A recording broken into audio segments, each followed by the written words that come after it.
이제 하나님을 예배하는 은혜의 자리에 함께 나아가길 소망합니다. 우리의 삶과 오늘 예배 가운데 눈을 들어 하나님의 영광과 승리와 존귀하심을 바라볼 때 우리의 심령 가운데 넘치는 기쁨과 은혜, 그리고 회복과 하나님의 영광이 넘쳐날 줄로 믿습니다. 이 시간 기대하는 마음을 가지고 그 은혜의 보좌 앞에 신령과 진정으로 나아가겠습니다.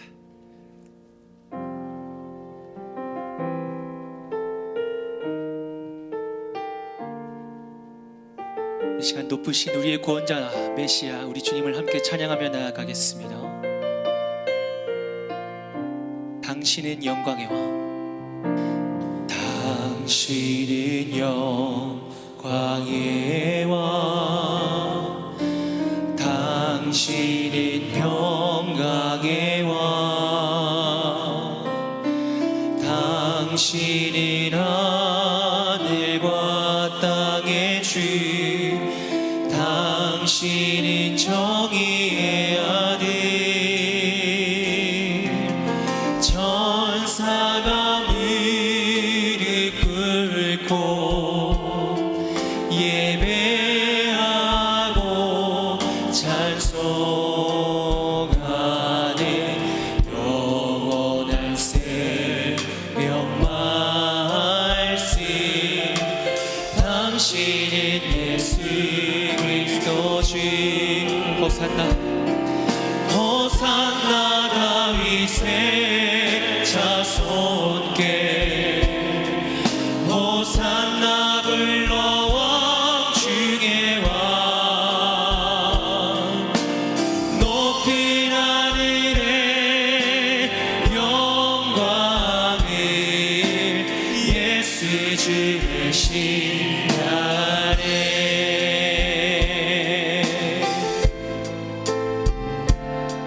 우리 다시 한번 우리 주님 바라보시면서 찬양합니다. 당신은 영광의 왕, 당신은 영광의, 당신은 평강의 왕, 당신은 평강의 왕, 당신은 하늘과 땅의 주, 당신은 정의의 아들, 천사가 무릎 꿇고 예배하고 찬송하는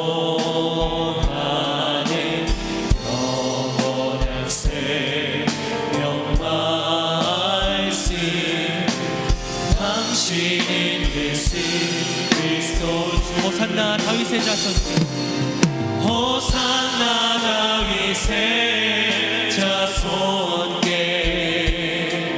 호산나 불러 왕 중의 왕, 높은 하늘의 영광을 예수 주의 신하. 호산나 다윗의 자손께, 호산나 다윗의 자손께, 호산나 불러 왕 중의 왕, 높은 하늘의 영광을 예수 주의 신. 다시 한번 선포합니다. 호산나 다윗의 자손께, 호산나 다윗의 자손께, 호산나 불러 왕 중의 왕, 높은 하늘의 영광을 예수 주의 시간에.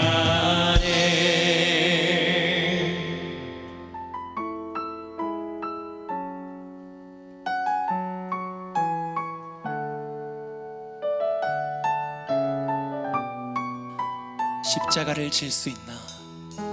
십자가를 질 수 있나? 주가 물어보실 때 죽기까지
경하고 있나 구원받은 감동을 전하에게 하였을 때 난 원어랑 받았다. 우리의 심령 주의 것이니 당신의 형상 만드소서.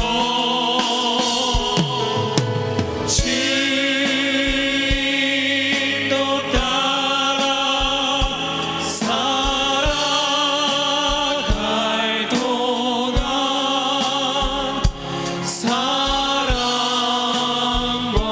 칭송 늘 바치오리. 주께 내 몸 맡기겠나 죄의 승리 믿으며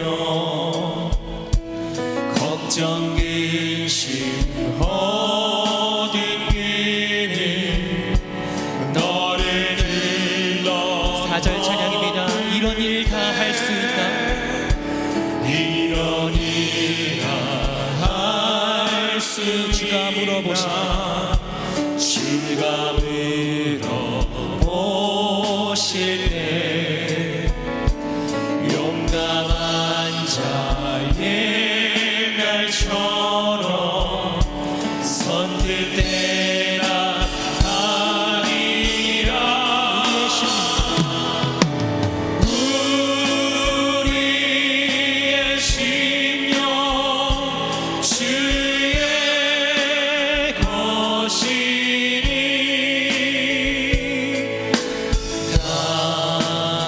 당신의 형상 만드소서.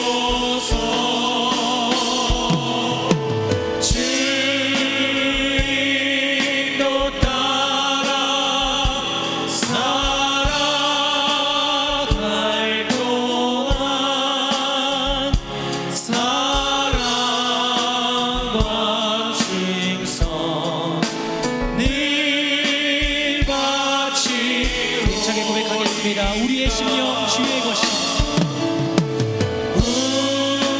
우리의 심령 주의 것이니 당신의 형상 만드소서. 주인도 따라 살아갈 동안 사랑과 칭송 늘 바치오리라. 십자가의 은혜로 우리를 구원하신 하나님의 사랑과 은혜를 이 아침에 한 목소리로 찬양합니다. 6월절 전에 예수께서 자기가 세상을 떠나 아버지께로 돌아가실 때가 이른 줄 아시고 세상에 있는 자기 사람들을 사랑하시되 끝까지 사랑하시니라 하신 예수님, 십자가를 바로 앞에 두고도 자기 백성을 사랑하되 끝까지 사랑하신 그 크신 예수님의 사랑에 감사 찬양 영광 올려드리옵나이다. 다가오는 고난 주일을 맞이할 때 우리를 위한 6월절이 되신 십자가의 은혜를 기억하며 금식하며 한 주를 보내게 하옵소서. 십자가의 은혜로 받은 이 구원을 두렵고 떨림으로 이루어야 함에도 불구하고 경외함 없이 내 뜻대로 나를 주관하며 살아온 시간들이 있다라면 이 시간 회개하오니 이 예배를 통해 내가 누구이며 누구를 위해 살아야 하는지 다시 한번 돌아보고 결단하는 시간이 되게 하여 주시옵소서. 수원의 하나님을 경외하는 귀한 중앙교회를 세워주심을 감사드립니다. 하나님을 영화롭게 사람을 존귀하게 과연 그 교회의 사명을 주셨으니 위로는 주님을 경외하며 믿지 않는 이웃에게는 사랑의 복음으로 불신자들을 새신자로, 새신자를 헌신자로 변화시키는 사명을 잘 감당하는 중앙교회가 되게 하여 주시옵소서. 기대하오니 전 세계로 퍼져가는 코로나를 잠재워 주시옵소서. 지혜를 주시사 무엇이 이 재앙을 낳게 하였는지 깨닫게 하여 주시고 순종하여 반응하는 저희 모두가 되게 하여 주시옵소서. 모세에게 지혜를 주시어 성전을 짓게 하였듯이 기도하오니 담임 목사님에게 지혜를 주시어 이 어려운 난국에도 교회를 세워가는 데 부족함이 없는 종이 되게 하여 주시옵소서. 김장호 원로 목사님의 방송사에게 능력을 더하여 주시사 사람을 낚는 어비의 역할을 잘 감당하는 부족함 없는 하나님의 방송사역 되게 하여 주시옵소서. 침상을 의자에 예배하는 성도를 치유하여 주시옵시고 열정으로 복음을 전하는 선교사님에게도 한없는 은혜를 베풀어 주시옵소서. 이 시간 주님 앞에 드리는 우리의 헌금을 받아 주시옵소서.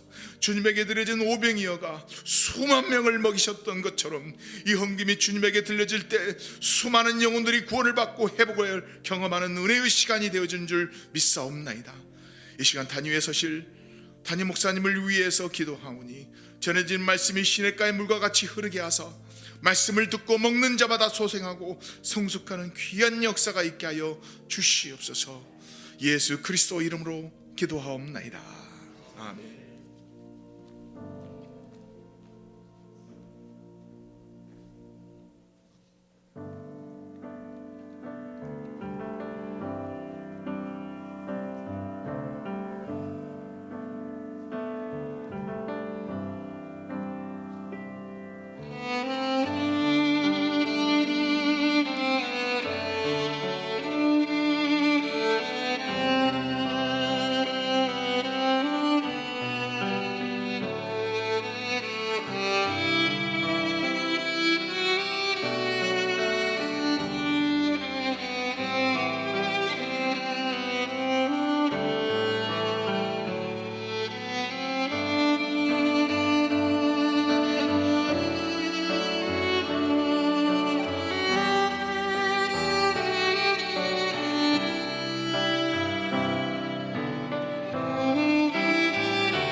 어렵고 힘든 시기에 이렇게 마음 모아주시고 오셔서 격려해주시고 기도해주시고 또 귀한 헌금까지 함께 나누어 주셔서 정말 큰 위로도 되고 큰 힘을 얻게 됩니다. 우리 이와 같은 지원과 응원의 마음 덧입어서 열심히 사역하도록 또 열심히 부흥 이루도록 기도하겠습니다. 코로나19로 인해 지역 교회뿐만 아니라 저희 교회에 또 성도님들도 함께 예배드리지 못하고 있는 환경에서 중앙교회의 귀한 섬김을 받게 되어 감사드립니다. 이번 방문을 통해서 교회는 다시 한번 코로나19에 또 위기 속에서도 어려움 속에서도 세우신 목적과 하나님의 일하심을 경험할 수 있도록 열심히 목회하도록 하겠습니다.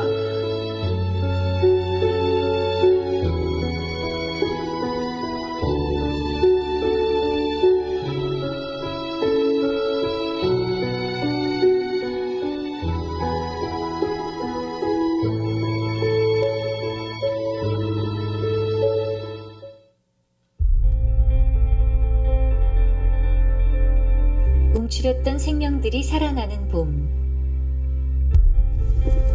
지난 3월 우리의 신앙생활은 그 어느 때보다 추운 겨울을 보내야 했습니다. 아름다운 햇살이 비추는 4월, 우리의 삶과 신앙에도 예수 그리스도의 아름다운 햇살이 비춰지길 기대합니다. 움츠렸던 우리가 살아나는 신앙의 봄, 예수 그리스도의 고난과 부활을 기억하며 이제 일어납시다.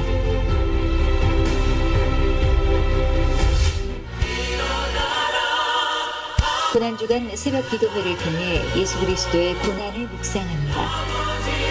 코로나19 극복과 4.15 총선을 준비하는 대한민국을 위해 함께 기도해주세요. 하루 한 끼 금식으로 코로나19로 인해 어려움을 겪는 교회와 이웃을 섬깁니다. 성금요일 저녁 예배에 중앙의 공동체가 함께 주의 만찬을 통해 예수 그리스도를 기억합니다. 부활절 감사 예배를 통해 예수 그리스도의 부활하심을 찬양합니다. 예수 그리스도의 고난과 부활을 기억하며 우리 다시 일어섭시다.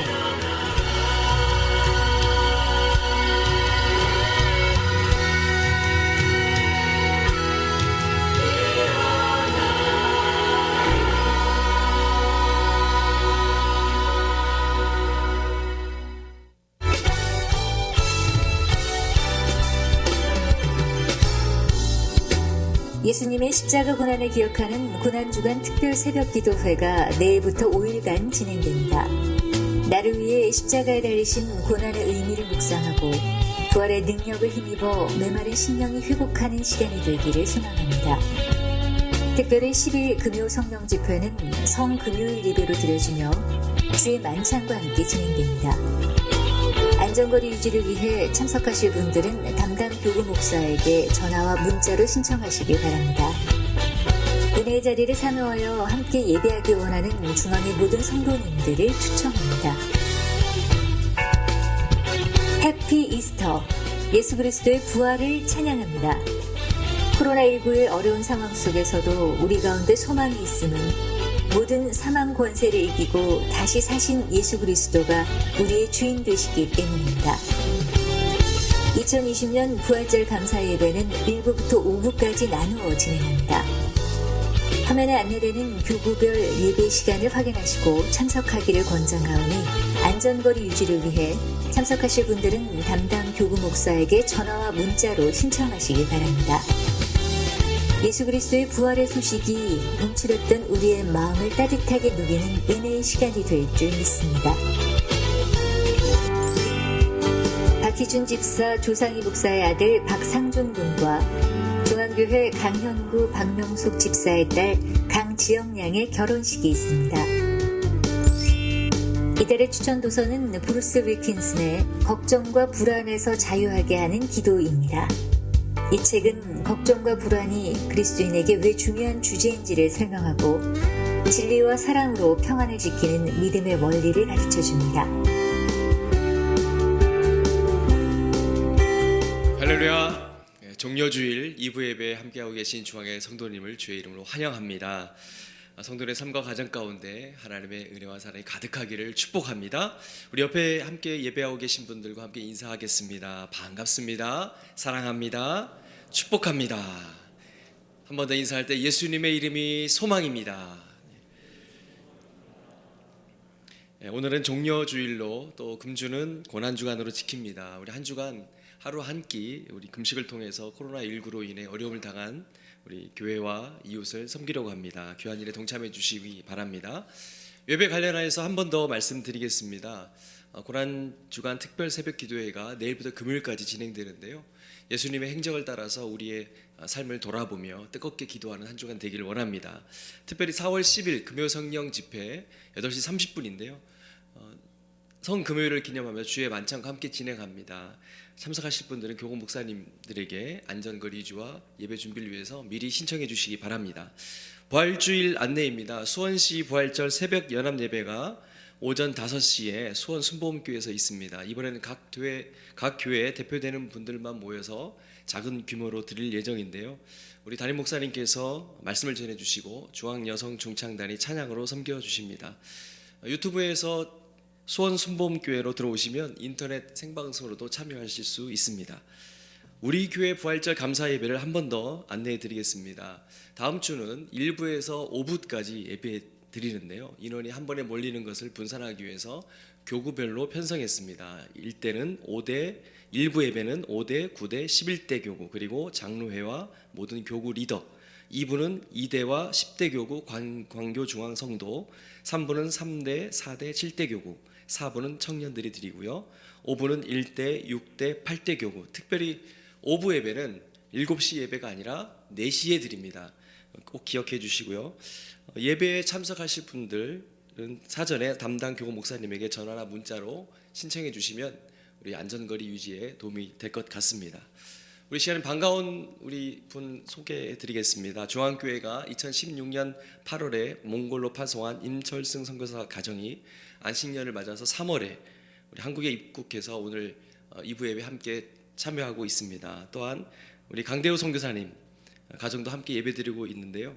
우리 코로나19로 인해서 몽골 입국이 금지되고 있어서 못 들어가고 있어서 지금 함께 계속 연장선상에 있습니다. 몽골에 영혼을 두고 가지 못하는 그런 안타까운 마음으로 지내고 있는데요. 위해서 기도해 주시고, 특별히 임철순 선교사님 장모님께서 신장암 사기로 투병 중이신데 치유와 회복을 위해서 기도해 주시기 바랍니다. 저 뒤편에 앉아 계시는데요. 임철순 선교사님 가정, 강대호 선교사님 가정 일어날 때 우리 큰 박수로 환영과 격려의 박수 부탁드리겠습니다. 다른 자세한 안내사항은 인터넷 주보를 참고해 주시고, 오늘 우리에게 주신 하나님의 말씀 누가복음 19장 28절에서 36절까지 말씀을 다 함께 봉독하겠습니다. 예수께서 이 말씀을 하시고 예루살렘을 향하여 앞서서 가시더라. 감람원이라는 산의 벳바게와 베다니에 가까이 왔을 때 제자 중 둘을 보내시며 이르시되 너희 맞은편 마을로 가라. 그리로 들어가면 아직 아무 사람도 타보지 않은 마귀 새끼에 있는 것을 보리니 풀어 끌고 오너라. 만일 누가 너희에게 어찌하여 푸느냐 묻거든 이렇게 말하되 주가 쓰시겠다 하라 하시매 보내심을 받은 자들이 가서 그 말씀하신 대로 만난지라. 나귀 새끼를 풀 때에 그 임자들이 이르되 어찌하여 나귀 새끼를 푸느냐. 대답하되 주께서 쓰시겠다 하고 그것을 예수께로 끌고 와서 자기들의 겉옷을 나귀 새끼 위에 걸쳐놓고 예수를 태우니 가실 때에 저희가 자기의 겉옷을 길에 펴더라. 아멘.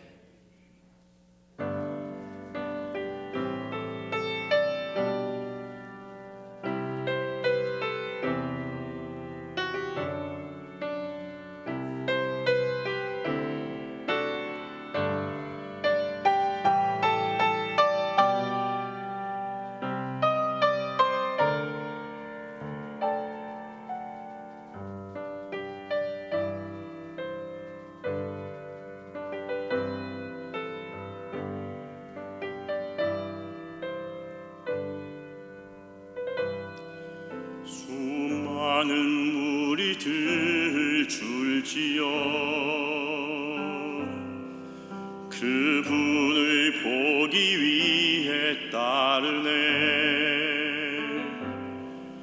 평범한 목수이신 그분 앞에 모든 무릎이 꿇어 경배하네. 모든 문제들 하나하나 죽음까지도 힘을 잃고 생명의 근원 되신 예수 이름 앞에 모든 권세들 굴복하네.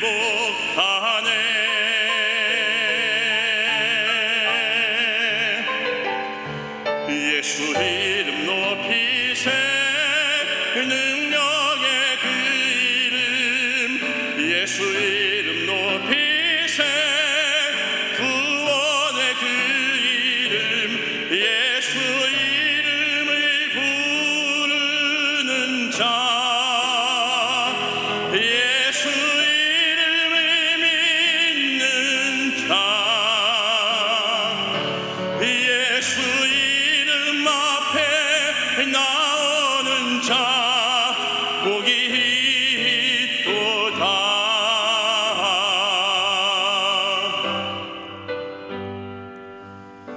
나의 계획이 실패하고 나의 소망이 끊어질 때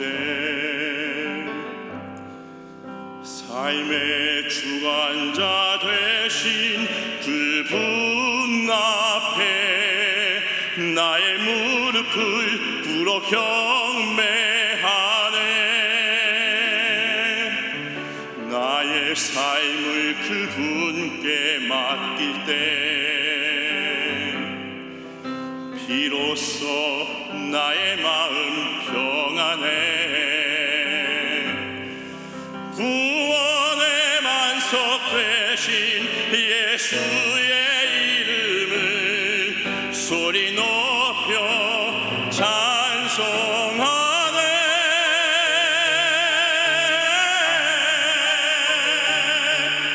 예수 이름 높이세. 능력의 그 이름 예수 이름 높이세. 구원의 그 이름 예수 이름을 부르는 자 예수 이름을 믿는 자 예수 이름 앞에 나오는 자 복이 있도다.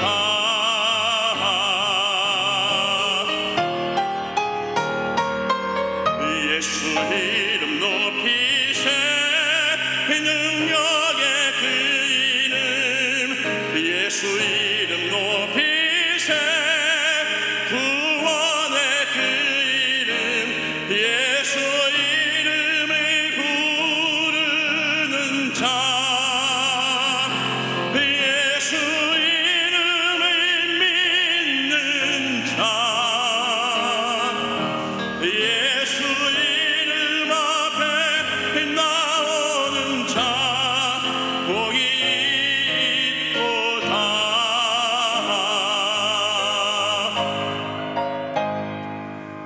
능력의 그 이름 구원의 그 이름 그 이름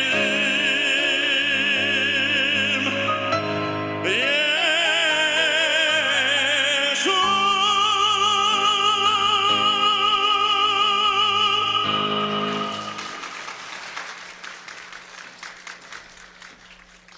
귀한 찬양으로 하나님께 영광 돌려 진심으로 감사드립니다. 우리 백승화 형제님 사무 찬양대에서도 함께하고 바리톤으로 아주 굉장히 은혜스러운 찬양 하나님께 올려 얼마나 감사한지 모르겠습니다.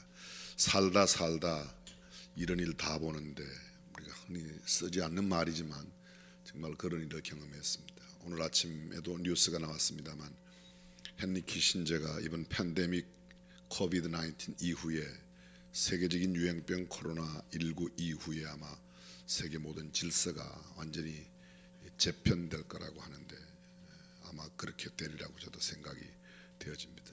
무엇보다 가장 우리가 시급하게 또 몸으로 체험하고 있는 것은 교회 예배가 이렇게 많이 바뀌어지고 영상 예배라는 말이 이렇게 가깝게 다가올 수가 없었었는데 지금은 아주 자연스럽게 되어버렸습니다. 여러분들께서 간혹 우리 교회 영상 예배 드리신 분도 계시고 아마 이번에 대부분은 처음 경험하실 터인데 그동안 우리 교회 그 영상 장비가 예전 거였습니다. 지금 현재 오늘도 함께 사용하고 있는 장비들은 다 장비 업체에서 빌려온 장비들입니다. 네. 카메라가 꽤 한 4대 정도는 제대로 갖춰져야 영상 예배가 제대로 될 것 같습니다. 혹시 관심 있는 분들은 여러분들께서 함께 마음 모아주시고 지난주 조금 전 여러분들이 영상 보신 대로 우리 교회 지교회 및 어려운 교회 돕는 사역을 각 교구에서 또 우리 원로 장로님 비롯해서 현재 1, 2 장로회 임원들과 함께 저희들이 함께 사랑의 손길을 폈습니다. 아직도 이러한 손길을 기다리고 있는 사람들이 참 많이 있고 무엇보다 격리 중에 있는 분들이 있습니다. 우리 교회에서 함께 기도받고 파송받았던 이현총 선교사 우리 교회 이승로 장로님 아들 되시는데 그 지금 현재 격리 중에 계시고 우리 교회 성도 가운데서 항공사의 승무원으로 계시는데 확진을 받아서 지금 현재 가족들 모두가 또 확진이 되었어요. 안성에 격리되어서 치료 중에 있는 분들이 있고 그 이외에도 격리되어 있는 분들 일단 격리 자체가 심리적인 압박을 주어서 심리치료도 필요하고 많은 것이 필요한데 저는 그 어떤 것들보다 우리가 하나님 앞에 기도해서 하나님의 능력으로 치유되기를 주님의 이름으로 축원합니다.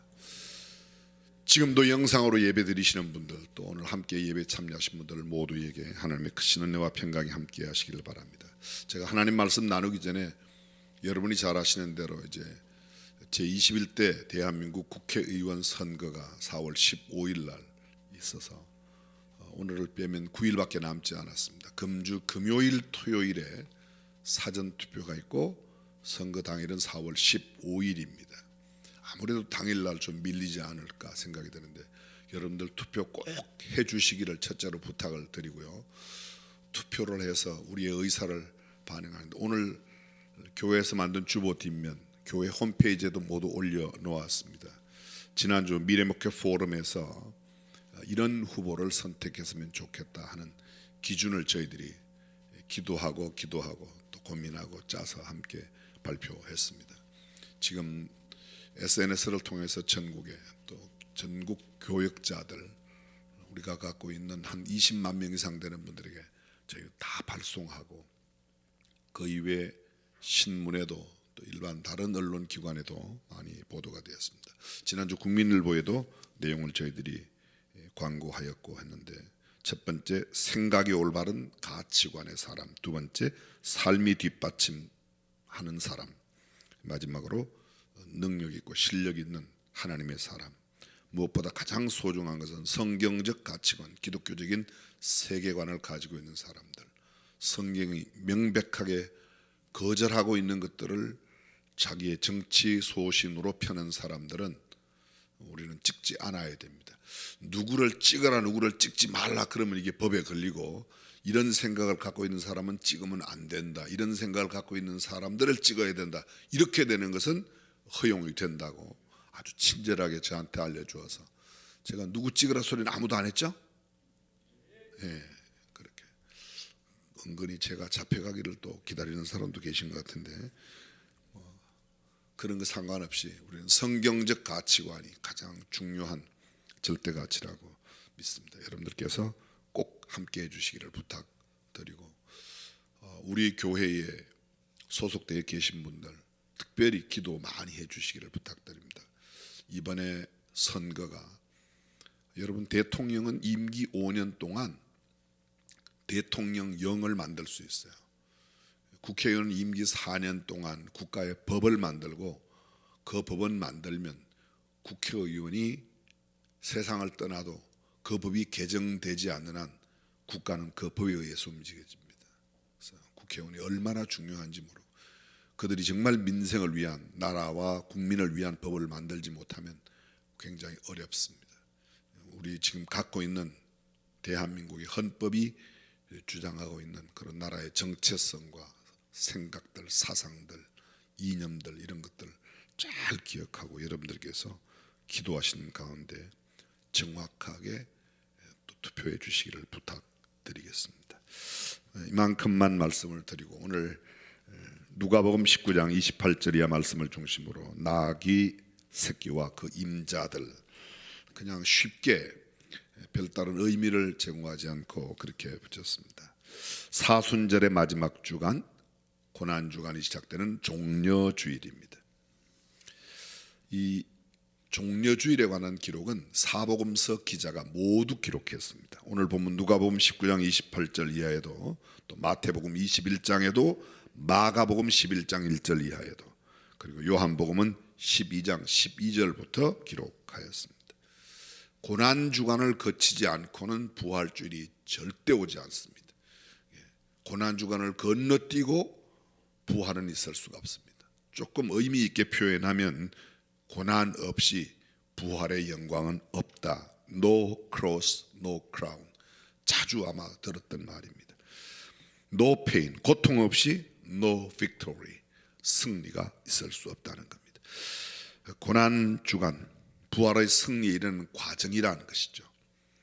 다시 다른 말로 말하면 고난 자체가 어떤 의미가 있다기보다는 고난을 지남으로 부활을 맞이하게 되니까, 승리를 얻게 되니까 고난은 과정이지 결과가 아니라는 겁니다. 모든 그리스도인들은 그리스도 안에 부활의 산 소망을 갖고 살아가는 줄로 믿습니다.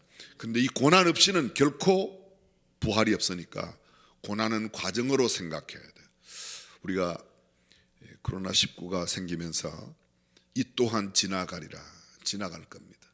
또 세상의 질서가 변화될지라도 지나가는 일인데 어떻게 지혜롭게 지내느냐, 그렇지 못하느냐가 우리의 미래의 삶을 상당히 영향을 줄 수 있기 때문에 하나님께 지혜를 구하고, 또 이런 코로나19 가운데 하나님께서 담아놓으신, 아니 고난주간 속에 하나님께서 담아놓으신 그 뜻을 분명하게 깨닫고 아는 일, 정말 중요한 일이라고 믿습니다.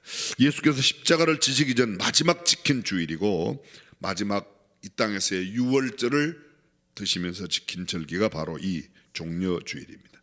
오늘 본문 28절은 이렇게 시작합니다.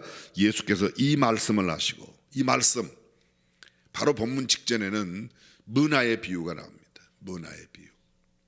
시간 관계상 그 문화의 설명은 드리지 않겠지만, 열문화 남긴 사람과 한문화를 그대로 가지고 온 사람, 한문화를 그대로 가지고 온 사람은 주인에 대해서 오해했습니다. 주인은 심지 않은 데서 거둔다. 하나님을 알기는 아는데 자기 생각으로, 자기 기준으로 알고 있습니다. 그러나 열문화를 가져온 사람은 하나님께서 그에게 부여하신 그 책임에 대해서 다하여 열문화를 가지고 와 칭찬받았다는 이야기가 바로 오늘 본문 직전에 나오는 그런 이야기입니다. 그런데 그 말씀 끝내신 뒤에 예루살렘을 향하여 앞서서 가시더라. 이건 물리적인 위치뿐만 아니라 의도적으로, 적극적으로 예수님께서 예루살렘에 들어가셨음을 보여주고 있는 겁니다. 예수님은 십자가 죽음을 향하여 예루살렘으로 친히 들어가셨습니다. 하나님의 뜻을 이루기 위한 비장한 각오와 결심으로, 이 십자가를 피하지 않는 그런 결기 있는 마음으로 인류를 구속하시기 위한 예언의 성취를 위해서 의도적으로, 적극적으로 그 걸음을 디디셨다는 겁니다. 쉽게 말하면 상을 받는 자리, 축복된 자리에 내가 몸을 던지는 것이 아니라 고난의 자리, 십자가에 내 자신을 못 박는 자리로 적극적으로 나를 몰아내셨습니다. 왜냐하면 그것이 하나님의 뜻을 이루는 일이었기 때문입니다. 그런데 예루살렘 성으로 앞서서 가시다가 오늘 성경 29절 감람원이라 하는 산의 벳박에, 감람은 우리가 알고 있는 감람산입니다. 올리브 나무들이 울창하게 있는 그 감람산 벳박에, 이 벳박이라는 말은 무화과의 집, 무화과의 촌, 그런 말이고, 그 다음 베다니 나옵니다. 벳박에와 베다니에 가까이 왔을 때에 성지순례를 다녀오신 분들은 알지만 예루살렘 동문을 향해서 나오면 가파른 경사를 내려가 골짜기를 만나게 됩니다. 그 골짜기가 흰놈의 골짜기고, 흰놈의 골짜기로부터는 막 올라가는 오르막을 오르게 되는데, 그 올라가는 동쪽편 오르막 산이 감람산입니다. 그 감람산 꼭대기쯤 올라가면 거기에 벳바게와 베다니 마을이 다가오고, 베다니 마을 지나서 계속해서 동편으로 내려가면 우리가 잘 알고 있는 여리고가 그쪽으로 약 한 34km 지점에 펼쳐집니다. 이 베다니로부터 예루살렘까지는 불과 한 3km밖에 되지 않은 가까운 거리에 있는데, 예수님은 마지막 보내셨던 이 고난주간의 주일, 월요일, 화요일까지 그곳 베다니에서 보내셨습니다. 베다니는 벳이란 말은 집이란 뜻이고, 안이라는 말은 괴로움, 고통, 아픔, 그런 베다니, 벳엘 하나님의 집입니다. 벳에스다 자비의 집입니다. 벳아니, 베다니 이거는 괴로움의 집, 고통의 집. 마지막 고난 주간을 주님은 괴로움의 집에서 보내셨다는 것을 이야기하고 있습니다. 근데 바로 이곳 벳바게와 베다니 가까이 왔을 때에 제자 가운데 두 사람을 보내면서 말씀합니다. 너희 맞은편 마을로 가라. 거리로 들어가면 아직 아무 사람도 타보지 않은 나귀 새끼에 매여 있는 것을 보리니 풀어 끌고 오너라.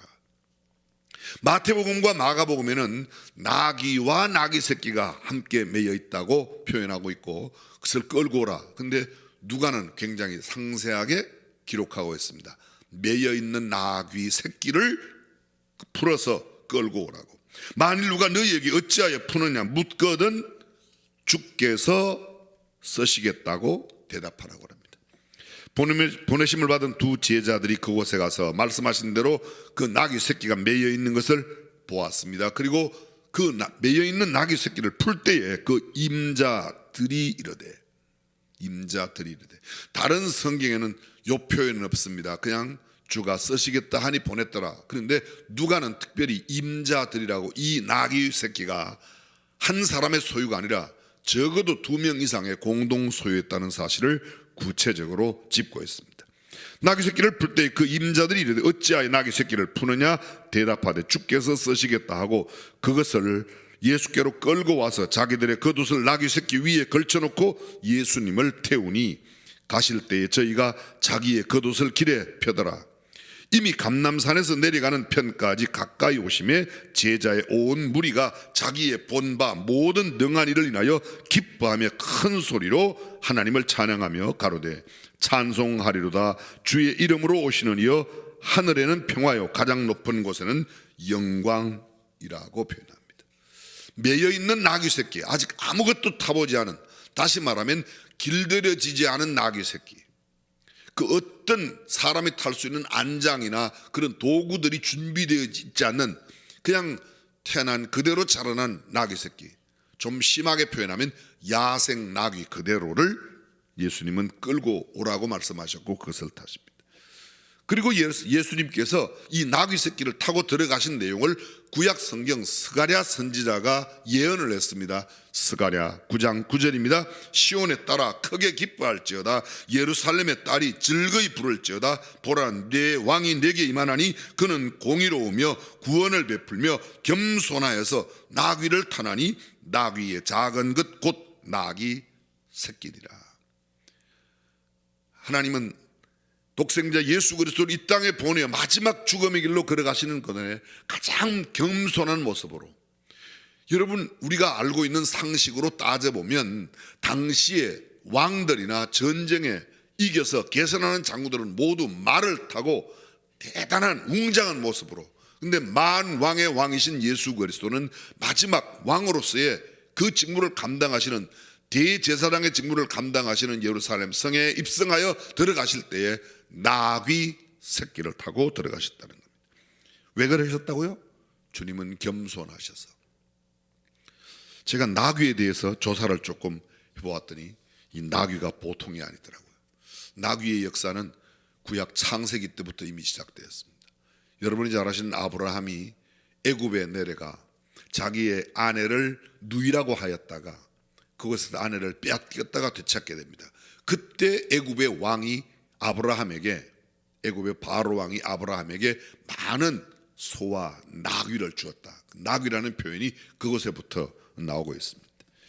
그러니까 BC 약 4,000년, 지금부터 6,000년 전부터 이미 이 나귀가 있었다고 말하고, 나귀의 보통 키는 적게는 한 100cm, 1m 정도 높이, 높은 건 한 1m 30, 40 정도 되는 나귀가 있고요.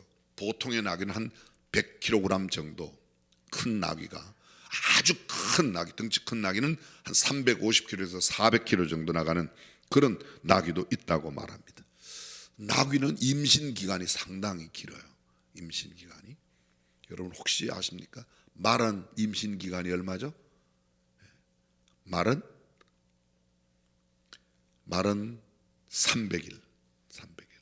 소는 330일. 나귀는 364일 정도 된답니다. 돼지는 114일. 계란이 병아리 되는 데는 21일. 개는 40일. 어떻고 목사는 씨알데기 없는 걸 많이 알고 있네. 제가 중학교 때 농업을 배웠습니다. 근데 이 나귀가 에스라고 하는 이 나귀, 작은 것, 원래 나귀라는 말 자체가 에스라는 말이 작은 것, 그런 뜻이 있습니다. 라틴어 아시누스라는 켈트인데 이거는 오래된 말 뭐 이렇게. 근데 말과 나귀는 전혀 다른 동물인데, 그렇게 성경에 이 나귀라는 동물이 무려 135번이나 나오고 신약 성경에 14번이나 나옵니다. 얼마나 자주 나오는가. 연자맷돌을 돌리는 나귀의 이야기가 성경에 나옵니다. 베나다시 사마리아를 포위했을 때 나귀 머리 하나가 80세겔 했다. 거의 절망적인 물가가 하늘까지 치솟은 그런 상황을 이야기할 때 이 나귀 이야기가 있습니다. 구약 성경에 주로 기록된 거 보면 이 나귀는 가난한 사람들하고 상당히 연결이 잘 되어 있는 그런 나귀입니다. 사복음서 모두 종려주일날 이 나귀가 다 언급되고 있습니다. 그런데 예수께서 바로 이 나귀를 타고 들어가셨다는 겁니다. 왜요? 가장 겸손한 모습으로. 말이 아닌 나귀, 그것도 아닌 나귀가 아니라 나귀 새끼를 타고 들어가셨다고 성경은 이야기하고 있습니다. 예수님께서 마지막 타고 들어가신 이 나귀에 대해서 오늘 조금 더 깊이 생각해 보려고 합니다. 오늘 본문을 주의 깊게 보면 나귀의 모습이 몇 가지 모습으로 나타납니다. 오래전에 제가 이 설교를 했어요. 오래전에 이 설교를 하고 난 뒤에 원로 목사님께서 이 설교를 들으셨나 봐요. 고 목사, 다른 설교 하지 말고 나귀 설교 또 해라, 나귀 설교 또 해라. 원로 목사님께서 추천한 추천 설교 1번이 나귀 설교입니다. 제가 오늘 그 나귀 이야기를 조금 더 해보려고 합니다. 자, 가만히 보시면요, 성경 본문을 다시 한번 보시기 바랍니다. 성경 본문에 보면 28절 이하 29절로 연결되는 그 부분에서 이렇게 되어 있습니다. 감나몬이라 하는 산에 벳바게와 베다니에 가까이 왔을 때 제자 중 둘을 보내십니다. 30절 끝에 보시면 아무 사람도 타보지 않은 나귀 새끼에 매여 있는 것을 보리니, 매여 있는 나귀가 보입니다. 조금 지나가서 그 다음 구절로 연결되면 만일 누가 너희에게 그 구절 매여 있는 것을 보리니 풀어 끌고 오너라. 매여 있던 나귀를 예수님이 보낸 그 두 제자들이 푸는 모습이 나타납니다. 조금 지나갑니다. 35절 그것을 예수께로 끌고 와서 자기들의 겉옷을 나귀 새끼 위에 걸쳐놓고 예수님을 태운 나귀 새끼, 한 번도 아무것도 태워보지 않았던 그곳 나귀 새끼에 예수님이 올라타셨다는 겁니다.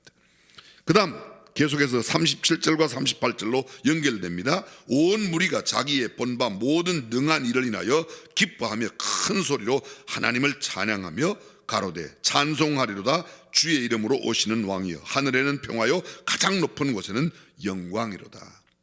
주님께 영광 돌리며 찬양하는 찬송이 있습니다. 근데 이 주님께 영광 돌리는 찬양과 찬송을 나귀가 함께 누리고 있다는 겁니다.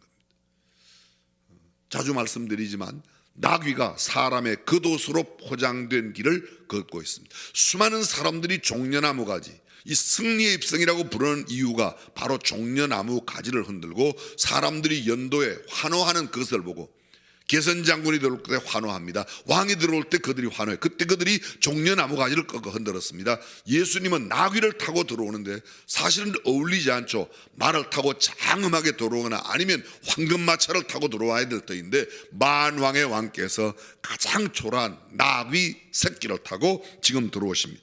그런데 그러한 모습 가운데도 사람들은 환영하고 있습니다. 자, 이 나귀의 네 가지 모습을 자세히 보면 바로 저와 여러분들의 모습이 보이는 듯 하다는 겁니다. 사실 우리는 예수 그리스도를 만나기 전에 세상에 매여 있었습니다. 어둠의 권세에 매여 있었습니다. 죄악에 매여 있었습니다. 저주와 흑암의 권세 가운데 매여 있었습니다. 그런데 그 매여 있던 나귀를 예수님께서 보내진 제자들에 의해서 풀려졌죠.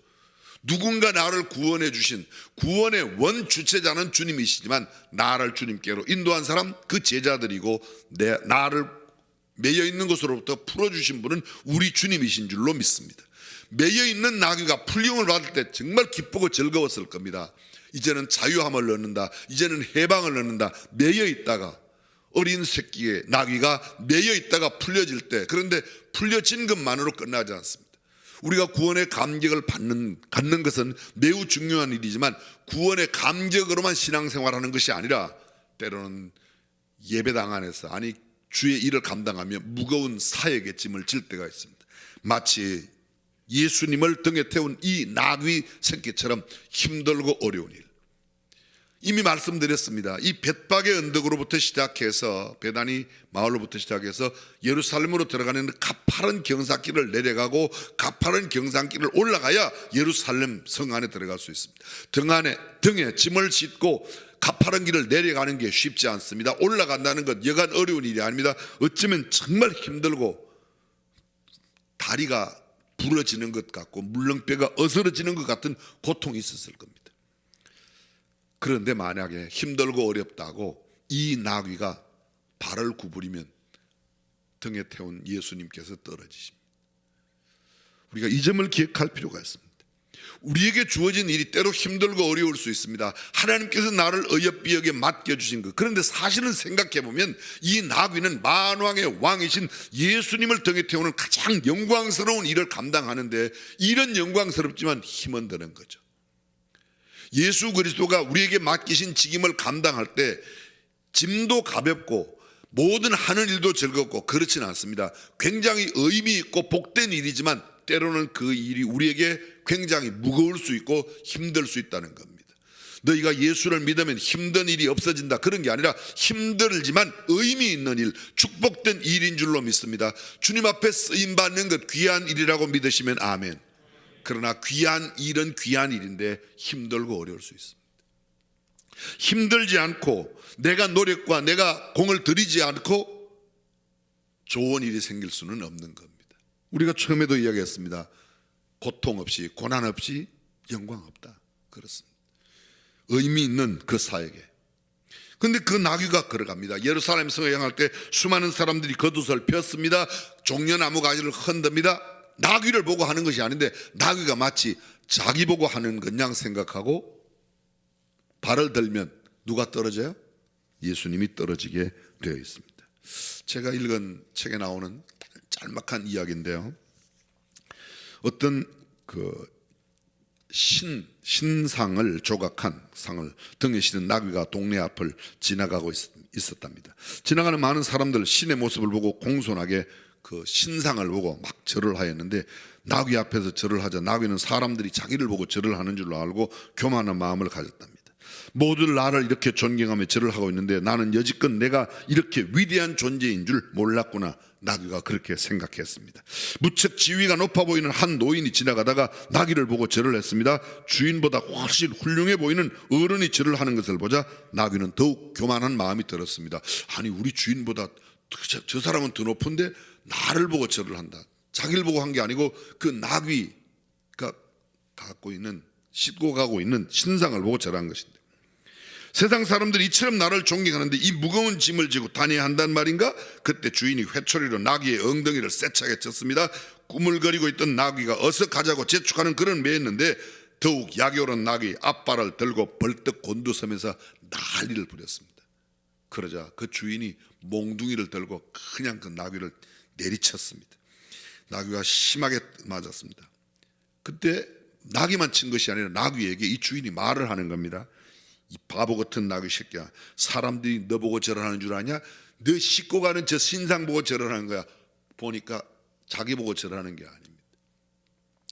이 모습 가운데 우리가 이미 잘 알고 있는 이야기고 너무도 많이 들었습니다.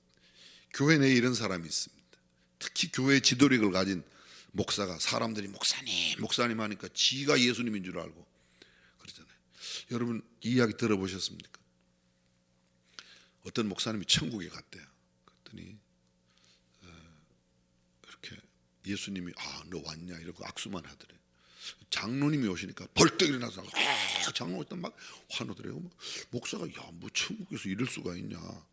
그래서 물어봤대 예수님한테. 예수님 왜 제가 올 때는 그냥 악수만 하고 왜 장로님이 오시니까 이렇게 환영합니까? 그랬더니 네가 올 때 이랬으면 네가 내 자리에 앉을까 봐 그래서 그러더래요. 이거 그냥 웃어 넘길 이야기가 아니죠. 하나님의 자리에, 예수님이 앉으셔야 할 자리에 사람들이 지금 너무 많이 가 있어요. 정말 목사를 위해서 기도해 주셔야 합니다. 그렇게 되지 않도록. 남들이 나를 많이 알아준다고 내가 마치 예수님인 양 생각하면 이 나귀 꼬라지 나는 겁니다. 정말 영광스러운 일이지만 힘들고 어려워요. 그럼에도 불구하고 나귀는 주님 앞에 쓰임 받는다는 것을 귀하게 생각할 수 있는 것이 얼마나 중요한 일인지 모르겠습니다.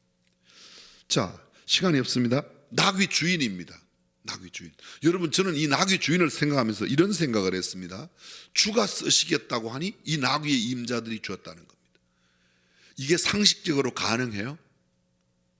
예수님이 쓰신다고 그러면 자가용도 내놓고 그렇습니까? 나귀는요 당시의 자가용이었어요. 당시에 화물을 옮기는 우리나라의 최초의 우리나라 국산으로 만든 승용차 가운데서 외국에 수출해서 히트를 친 게 옛날 포니였어요. 포니. 그 포니가 조랑말이죠. 조랑말. 저는 그 포니 생각하면 성경에 있는 이 나귀가 자꾸 생각나요. 이 나귀 새끼는 한 번도 타보지 않은 겁니다. 포니 신차하고 똑같은 거예요. 조랑말 신차가 나와서. 여러분 이 나귀를 쓸 때 영어를 쓰는 거 보면요, 영어에 당키도 있고 아까 S라고 하는데 ASS라고도 말하고요. 또 다른 영어가 에쿠스. 여러분 에쿠스 자동차 있죠. 그게 나귀란 말 뜻도 있어요. 나귀란 뜻도 있어요. 자꾸 하여간 이 운반하는 도구에는 상당히 동물과 승용차 이런 차와 이렇게 많이 연결되어 있는데 새 차야 이거. 아직 아무도 안 타본 그런 이 나귀 새끼를 예수님이 쓴다고 그러니까 나귀 임자들이 내놨단 말이죠. 여러분들이 새 차 빼왔는데 교회에서 목사가 전화 와가지고 한번 쓰겠다는 거예요. 내드릴 수 있어요? 그거 봐요. 금방 입이 확 다물어지지. 근데 이 나귀 임자들은 그냥 기꺼이 썼다는 겁니다. 저는 이게 미리 사전에 이야기가 돼 있었든지 적어도 그게 아니라면 이 나귀의 임자들은 주님이 쓰신다고 그러면 아무런 조건 없이 그냥 내어줄 수 있을 만큼의 신앙의 경지에 있었다는 겁니다. 주님은 하나님이시니까 다 아세요. 다 아세요. 그러나 나귀의 임자들 편에서는 그렇진 않습니다. 그러나 그들의 마음속에 그들의 신앙 가운데는 적어도 한 가지의 특별한 결정이 있었어요. 주님이 쓰신다고 그러면 내어놓는다. 주님이 쓰신다고 그러면 주께 쓰임받는 일이 귀한 일이다. 할렐루야. 이 대목에 아멘 좀 하시길 바라요.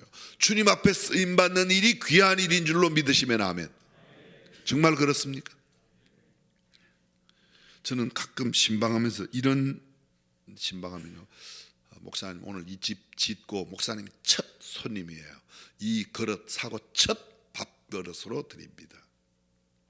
어떤 목사님이 전라도 광주에 부흥회를 가셨어요. 근데 부흥회를 가셨는데 교회에서는 호텔을 잡아주려고 했는데 그 교회 김 장로님인데 김모 장로님께서 목사님 그냥 저희 집에 오셨으면 좋겠습니다.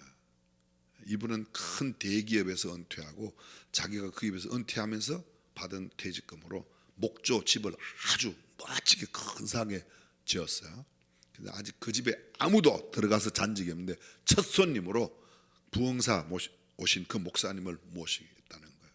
그래서 그 집회 기간 동안 다 모시고 난 뒤에 목사님 오는데 집을 나오는데 그 장로님께서 봉투를 하나 주시더래요. 그래서 봉투에 뭐가 들었나 봤더니 얼마간의 여비하고 돈하고 편지가 들었더래요.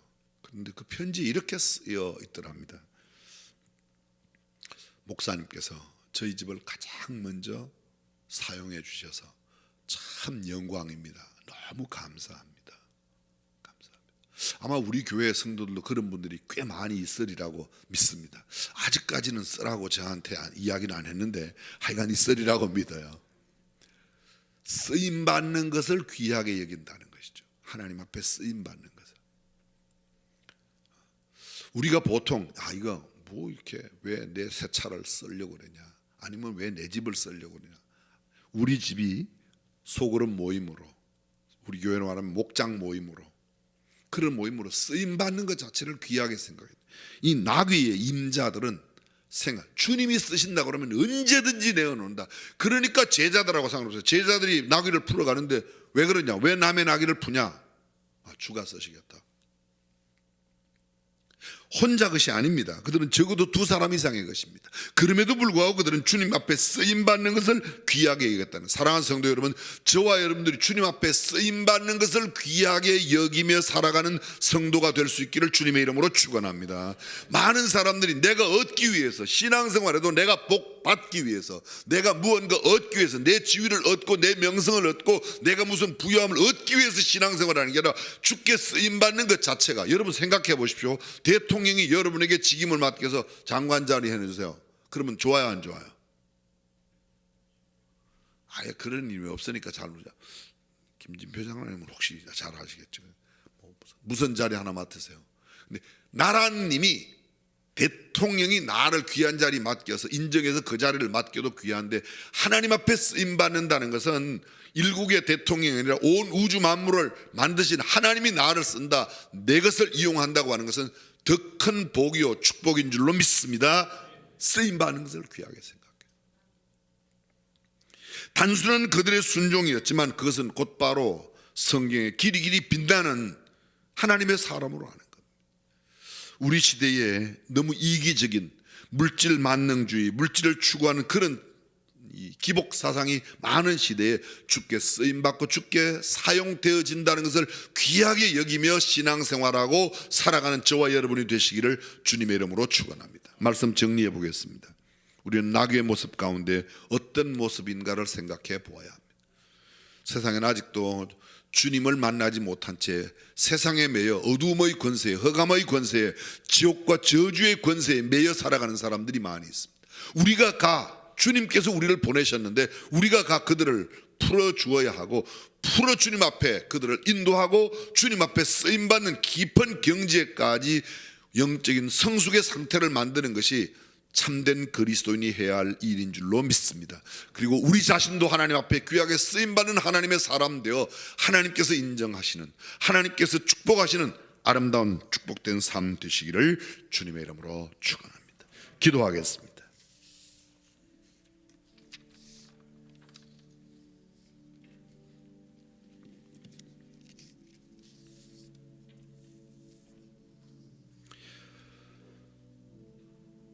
어쩌면 신앙생활이 하나의 장식품으로 되어 있는지도 모르겠습니다. 입술로는 하나님을 사랑한다고, 주님을 사랑한다고 고백하지만 현실적으로 내가 움켜잡고 있는 것이 너무 많아 주님 앞에 쓰임받는 것조차 힘들어하고 귀찮아하고 거부하고 있는지도 모르겠습니다.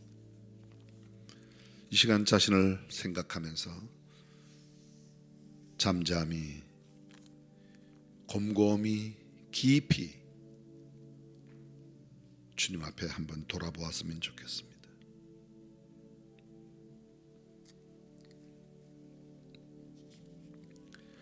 나귀가 잘나서 쓰임받은 것 아닙니다. 나귀가 써달라고 부탁하여 쓰임받은 것도 아닙니다. 그냥 주께서 사용해 주신 것, 그것 때문에 나귀가 스스로 하나님께 쓰임받겠다고 다짐한 적도 없고 애쓴 적도 없습니다. 주님 나 좀 써주세요 요청한 적도 없습니다. 그냥 밧줄에 매여 있는 그 상태에 있었는데 주께서 제자들을 통하여 풀어주시고 그를 주께서 존귀하게 사용하셨으며 그 나귀는 오늘도 우리에게 아름다운 본으로 성경책 속에 우리를 도전하고 있습니다. 주님께서 내가 너 좀 쓰겠다고 말씀하실 때 어린 나귀 새끼처럼 아무 힘없고 끌고 가는 대로 끌려갈 수밖에 없는 그런 존재이지만 주 앞에 쓰임받게 되면 얼마나 존귀한 일인지 모릅니다. 그렇습니다. 내 의지, 내 결심, 내 생각, 내 계산이 다 포기되어야 주님 앞에 쓰임받는 거죠. 나귀가 고집을 피우고 나는 안 가겠다고 그러면 주님의 축복된 자리에 설 수가 없을 겁니다.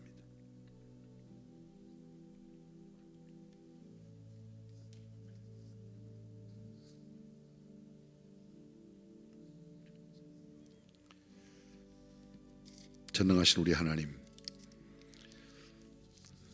코로나19의 어려운 상황 가운데도 거룩한 종려주일에 저희들이 주님 앞에 예배합니다. 2000년 전 주님께서 타고 들어가셨던 나귀 새끼와 그 나귀를 주 앞에 쓰임받는 것을 기쁨으로 알고 기꺼이 내놓았던 나귀의 임자들을 생각해 보았습니다. 한갓 머리의 이성으로만 생각하고 끝낼 것이 아니라 우리의 삶 속에도 주님 앞에 존귀하게 쓰임받는 귀한 역사가 있게 하여 주옵소서.